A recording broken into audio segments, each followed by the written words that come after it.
சந்தன கட்ட ஆட்டம் பம்பரம் கட்ட பார்த்தா வச்சிடு பட்டாசே பாட்டா பல்லாட நம்ம ராஜா வெள்ளாட ரிங் தான் நம்மோட ஹே ஹே ட்ரம்பட் என்ன சே சே கோபப்படாதீங்கடா.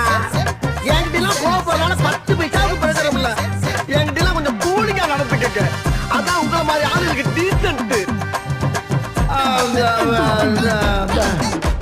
வந்து இப்ப நான் என்ன